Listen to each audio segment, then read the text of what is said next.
নমস্কার বন্ধুরা, রাইট পাথের তরফ থেকে আজকের সমস্ত গুরুত্বপূর্ণ কারেন্ট অ্যাফেয়ার্স নিয়ে আমি হাজির হয়েছি, যেগুলি রেলওয়ে, এসএসসি, ব্যাংকিং এবং অন্যান্য বিভিন্ন রাজ্যের পরীক্ষার জন্য গুরুত্বপূর্ণ। ভিডিওটিকে শেষ পর্যন্ত দেখুন, চ্যানেলটিকে সাবস্ক্রাইব করুন ও বেল আইকন প্রেস করে দিন, যাতে প্রতিদিনের কারেন্ট অ্যাফেয়ার্স আপনারা মিস না করেন। আজ আমরা আলোচনা করব 28শে অক্টোবরের গুরুত্বপূর্ণ কারেন্ট অ্যাফেয়ার্স। তো চলুন শুরু করা যাক। আজকের প্রথম প্রশ্ন, পূর্ব তিমোর এসিয়ানের কততম সদস্য হিসাবে যোগদান করেছে? এর সঠিক উত্তরটি হলো একাদশতম সদস্য, অর্থাৎ 11 নম্বর সদস্য। ডান দিকে আপনি এসিয়ানের বিভিন্ন দেশের ম্যাপ দেখতে পাচ্ছেন। এই অনুষ্ঠানটি 47তম এশিয়ার শিখর সম্মেলনে স্বাক্ষরিত হয়েছিল। এই অনুষ্ঠানের স্থান হলো কুয়ালালামপুর। এবার এসিয়ান, তো এসিয়ানের ফুল ফর্ম হলো association of south east Asian nation. এটি দক্ষিণ পূর্ব এশিয়ার বিভিন্ন দেশের একটি সমূহ।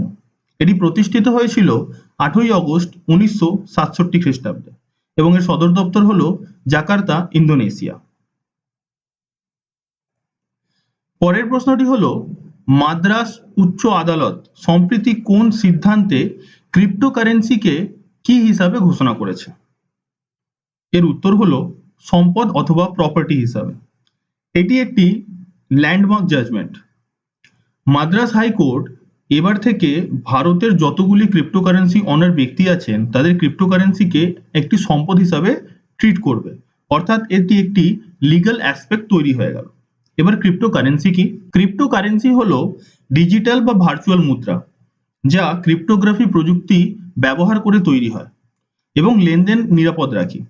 এটি কেন্দ্রীয় ব্যাংক বা সরকারের নিয়ন্ত্রণে থাকে না, অর্থাৎ এই ধরনের লেনদেন সরকার কোনোভাবেই ট্র্যাক করতে পারে না।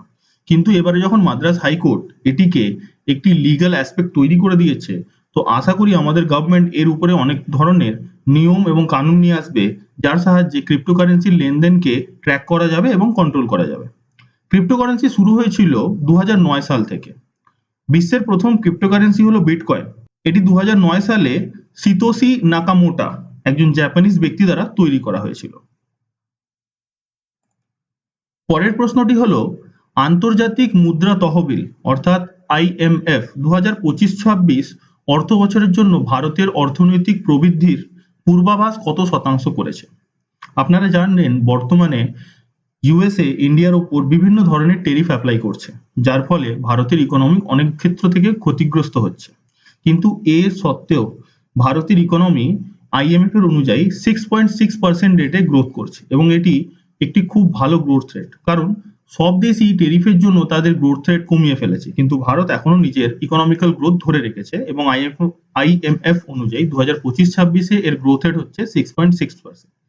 এবার IMF এর ফুল ফর্ম হলো ইন্টারন্যাশনাল মনিটারি ফান্ড। এই প্রতিষ্ঠানটি 1944 সালে ব্রিটেন হাউসে সম্মেলনে তৈরি করা হয়েছিল। এর সদর দপ্তর হলো ওয়াশিংটন ডিসি, USA, এবং বর্তমানে এর পরিচালক হলেন ক্রিস্টালিনা জর্জিয়েভা। পরের প্রশ্নটি হলো, রিলায়েন্স ইন্ডাস্ট্রিজ ও মেটা প্ল্যাটফর্ম কোন খাতে যৌথ উদ্যোগ গঠন করেছে এবং তাদের নতুন প্রতিষ্ঠান সংস্থার নাম কি? রিলায়েন্স ইন্ডাস্ট্রিজ এবং মেটা দুজনে একসাথে এসে একটি নতুন ফার্ম ক্রিয়েট করেছে বা একটি নতুন কোম্পানি ক্রিয়েট করেছে এবং এর উদ্দেশ্য হলো আর্টিফিশিয়াল ইন্টেলিজেন্স, এবং যে ফার্মটি এরা ক্রিয়েট করেছে তার নাম হলো রিলায়েন্স এন্টারপ্রাইজ ইন্টেলিজেন্স লিমিটেড।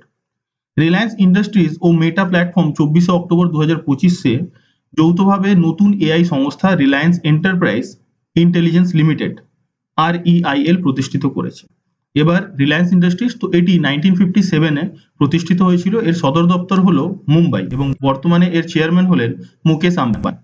সেখানে মেটা অর্থাৎ ফেসবুক, আপনারা জানেন ফেসবুকেরই নাম মেটা হয়ে গেছে। এটি প্রতিষ্ঠিত হয়েছিল 2004 সালে। এর সদর দপ্তর হলো মেনেলো পার্ক, ক্যালিফোর্নিয়া, এবং এটি প্রতিষ্ঠিত করেছেন মার্ক জুকারবার্গ। পরের প্রশ্নটি হলো, মার্কিন প্রেসিডেন্ট ডোনাল্ড ট্রাম্প ও চীনের প্রেসিডেন্ট শি জিনপিং কোথায় এবং কখন সবচেয়ে গুরুত্বপূর্ণ বৈঠক করবেন? আপনারা জানেন USA আর চায়নার সম্পর্ক হামেশাই খুব খারাপ অবস্থায় থাকে। তার কারণ USA সবসময় নিজেকে বিশ্বের সবথেকে বড় সুপার পাওয়ার ক্লেম করে এবং চায়নাও এই ক্লেমের দিকে এগোতে চলেছে। তো চায়না US এর জন্য একমাত্র কম্পিটিশন। তার সত্ত্বেও এনারা একসাথে বৈঠক করছেন বুসান, সাউথ কোরিয়া, এবং এই বৈঠকটি হবে 30শে অক্টোবর। আমি এই কোশ্চেনটি 30শে অক্টোবরে যখন বৈঠক হবে তখন আবার আপনাদের একবার আপডেট করে দেবো। এটি ইউএসএ এবং চায়নার মধ্যিখানে হচ্ছে এবং এই বৈঠকটি হচ্ছে সাউথ কোরিয়া। তো তিনটে দেশের ব্যাপারে আমরা তথ্য দেখে নিই। ইউএস এর রাজধানী হলো ওয়াশিংটন ডিসি, ইউএস এর মুদ্রা হলো ইউএসএ ডলার এবং এর প্রেসিডেন্ট হলেন ডোনাল্ড ট্রাম্প, যিনি ইউএস এর 47তম প্রেসিডেন্ট এবং ইনি রিপাবলিক পার্টি থেকে বিলং করেন। চীন, চীনের রাজধানী হলো বেজিং, চীনের মুদ্রা হলো রেনমিনবি এবং বর্তমানে এর প্রেসিডেন্ট হচ্ছেন শি জিনপিং। এবারে সাউথ কোরিয়া, তো সাউথ কোরিয়ার রাজধানী হলো সিওল, সাউথ কোরিয়ার মুদ্রা হলো সাউথ কোরিয়ান ওয়ন এবং সাউথ কোরিয়ার বর্তমানে প্রেসিডেন্ট হলেন ইউন সুক ইউল। পরের প্রশ্নটি হলো ইউনিভার্সিটি অফ ব্রিটিশ কলম্বিয়া গবেষকরা কোন নতুন ব্যাকটেরিয়া আবিষ্কার করেছেন যা খাদ্য বর্জ্য পদার্থ থেকে পুনর্বিকরণযোগ্য প্রাকৃতিক গ্যাস তৈরি করে, অর্থাৎ এগুলি বর্জ্য পদার্থকে ডিকম্পোজ করে অর্থাৎ খাদ্য হিসাবে গ্রহণ করে সেখান থেকে ন্যাচারাল গ্যাস তৈরি করছে। এই ব্যাকটেরিয়াটির নাম হলো ন্যাট্রোনিনকোলাসিস। এটি পরিবারভুক্ত নতুন ব্যাকটেরিয়া যা উচ্চ অ্যামোনিয়া পরিবেশে মিথেন উৎপন্ন করে। ব্রিটিশ কলম্বিয়া ইনস্টিটিউট অফ সাসারির বায়োফুয়েল ফ্যাসিলিটিতে বছরে প্রায় 1,15,000 টন জৈব বর্জ্য থেকে পুনর্বিকিরণযোগ্য প্রাকৃতিক গ্যাস আরএনজি উৎপাদন করা হচ্ছে। পরের প্রশ্নটি হলো 2025 সালের মধ্যে স্পেসএক্স কতটি কক্ষপথীয় মিশন সফলভাবে উৎক্ষেপণ করেছে এবং এই বছর কতটি মিশন রেকর্ড ভেঙেছে? স্পেসএক্স ওয়ার্ল্ডের স্যাটেলাইট লঞ্চ করার রেকর্ড ব্রেক করে ফেলেছে। এটি 135টি মিশন করে পূর্বের সমস্ত রেকর্ডকে ছাড়িয়ে গেছে। এবার স্পেসএক্স প্রতিষ্ঠিত হয়েছিল 2002 সালে। এর সদর দপ্তর হলো হ্যাথর্ন, ক্যালিফোর্নিয়া, ইউএসএ এবং এর বর্তমানে সিইও হলেন ইলন মাস্ক। পরের প্রশ্নটি হলো বিশ্ব স্বাস্থ্য সংস্থা অর্থাৎ WHO ও সাউথ কোরিয়া খাদ্য ও ওষুধ নিরাপত্তা মন্ত্রণালয় কোন সিম্পোজিয়াম স্বাস্থ্য ক্ষেত্রে কৃত্রিম বুদ্ধিমত্তার নিয়ন্ত্রণ নিয়ে আলোচনা করেছে? অর্থাৎ WHO ও South Korean food and medicine ministry এই দুটি সংস্থা একসাথে একটি সেমিনার করেছে যার বিষয় ছিল এআই। তো এর উত্তর হলো AI regulatory and international symposium AIRIS 2025। এটি অনুষ্ঠিত হয়েছিল সাউথ কোরিয়াতে এবং এর থিম ছিল regulation for AI together for tomorrow. এবার WHO, তো WHO এর ফুল ফর্ম হলো ওয়ার্ল্ড হেলথ অর্গানাইজেশন। এর সদর দপ্তর হলো জেনেভা, সুইজারল্যান্ড এবং এটি প্রতিষ্ঠিত হয়েছিল 7ই এপ্রিল 1948 খ্রিস্টাব্দে। বর্তমানে এর মহাপরিচালক হলেন ডক্টর টেদ্রোস অ্যাদানস গেব্রেয়েসাস। পরের প্রশ্নটি হলো ইরানের মাউন্ট টাফতান আগ্নেয়গিরিটি কত বছর পরে নিস্তব্ধ থাকার পর আবার সক্রিয় হওয়ার লক্ষণ দেখাচ্ছে এবং এর সাম্প্রতিক উচ্চতা কতটা বৃদ্ধি পেয়েছে? এর উত্তর হলো 7 লক্ষ বছর নিস্তব্ধ থাকার পর এটি আবার জেগে উঠেছে এবং এর উচ্চতা 3.5 ইঞ্চি বৃদ্ধি পেয়েছে।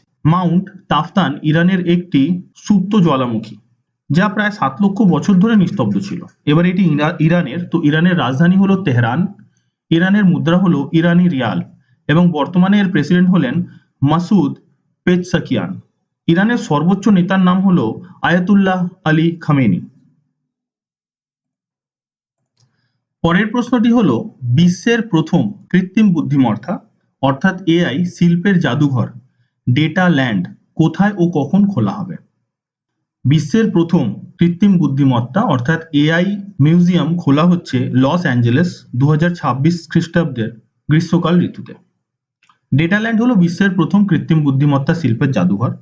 এখানে এআই সম্পর্কিত বিভিন্ন আর্টিফ্যাক্ট যেমন এআই তৈরি ছবি, এআই তৈরি গন্ধ মানে স্মেল, এসেন্স, এছাড়াও অনেক ধরনের 3D প্রিন্টিং, রোবোটিক্স রিলেটেড যেগুলি এআই তৈরি করবে সেগুলি রাখা হবে। এটি লস অ্যাঞ্জেলেসের ফ্র্যাঙ্ক গ্রে ডিজাইন করা গ্র্যান্ড এলে কমপ্লেক্সে 2026-এর গ্রীষ্মকাল ঋতুতে খোলা হবে। আমি আপনাদের বারবার বলেছি যে কারেন্ট অ্যাফেয়ার্স জিকের মতো সাবজেক্ট নয়, এটি প্রতিনিয়ত পরিবর্তিত হতে থাকে, তাই কারেন্ট অ্যাফেয়ার্সকে বারবার পড়তে হয়। কারেন্ট অ্যাফেয়ার্স আপনি আজকে যেটা পড়বেন সেটা 6 মাস পরে রিলেভেন্ট নাও হতে পারে, তাই এটাকে প্রতিনিয়ত পড়া খুব গুরুত্বপূর্ণ।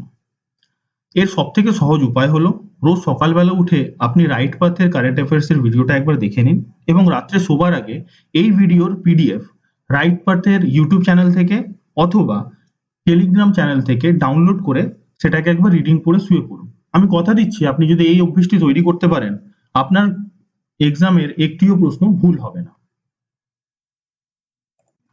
পরের প্রশ্নটি হলো বুকার প্রাইজ ফাউন্ডেশন কোন নতুন পুরস্কার চালু করেছে এবং এটি কবে প্রথমবার প্রদান করা হবে?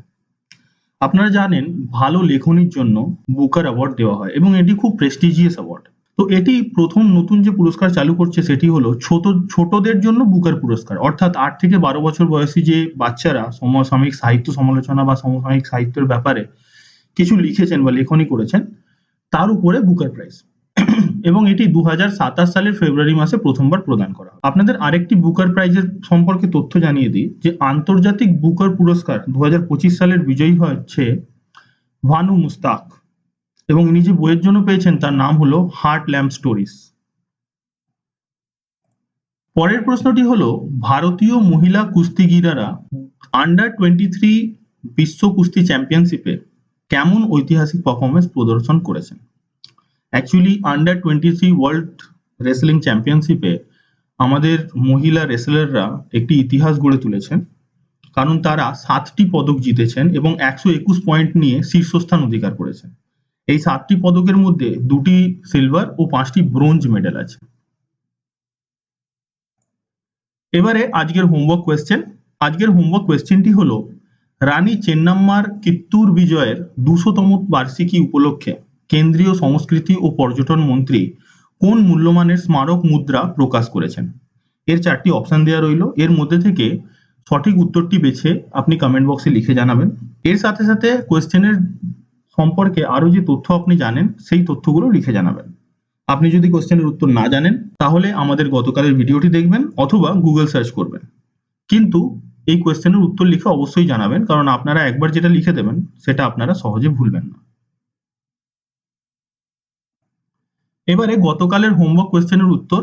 গতকালের হোমওয়ার্ক কোয়েশ্চেন ছিল কোন পোপের সঙ্গে কিং চার্লস তৃতীয় প্রথমবার যৌথভাবে প্রার্থনা করেছেন, যা 500 বছরের মধ্যে প্রথম এমন একটি ঘটনা। তো ভাটিকান সিটিতে কিং চার্লস তৃতীয় প্রথমবার পোপ লিও 14 এর সাথে প্রার্থনা করেছেন। রাইট পাথের তরফ থেকে এটা ছিল আজকের মোস্ট ইম্পর্টেন্ট কারেন্ট অ্যাফেয়ার্স। ভিডিওটি আপনাদের পছন্দ হলে এবং কন্টেন্ট ভালো লাগলে অবশ্যই ভিডিওটিকে লাইক করবেন এবং চ্যানেলটিকে সাবস্ক্রাইব করবেন, সাথে বেল আইকনটিও প্রেস করবেন যাতে আমরা এই ধরনের আরো কন্টেন্ট আপনাদের জন্য আনতে পারি। ভিডিওটি কেমন লাগলো সে বিষয়ে অবশ্যই নিজের মতামত কমেন্ট বক্সে জানাবেন এবং ভিডিওটি পছন্দ হলে নিজস্ব বন্ধুদের এডুকেশন গ্রুপে ভিডিওটি অবশ্যই শেয়ার করবেন যাতে এই ভিডিও দেখে আরো সবাই উপকৃত হতে পারে। এই ভিডিওর পিডিএফ আপনি ভিডিওর ডেসক্রিপশন বক্স থেকে ডাউনলোড করতে পারেন অথবা টেলিগ্রাম চ্যানেল থেকেও ডাউনলোড করতে পারেন। টেলিগ্রাম চ্যানেল জয়েন করার লিংক আপনি ভিডিওর ডেসক্রিপশনে পেয়ে যাবেন। এখানে এছাড়াও আপনি অন্যান্য পরীক্ষা সম্পর্কে আপডেট এবং ফ্রি কন্টেন্টও পেয়ে যাবেন। লেটেস্ট আপডেটের জন্য অবশ্যই আমাদের রাইট পাথের ফেসবুক এবং ইনস্টা পেজ ফলো করতে ভুলবেন না। ইনস্টা ও ফেসবুক পেজের লিংক আপনি ডেসক্রিপশন বক্সেই পাবেন। আজকের মতো এইটুকু, আবার কাল দেখা হবে কালকের মোস্ট ইম্পর্টেন্ট কারেন্ট অ্যাফেয়ার্স নিয়ে। নিজের খেয়াল রাখুন এবং পড়াশোনা ভালো করে চালিয়ে যান। জয় হিন্দ।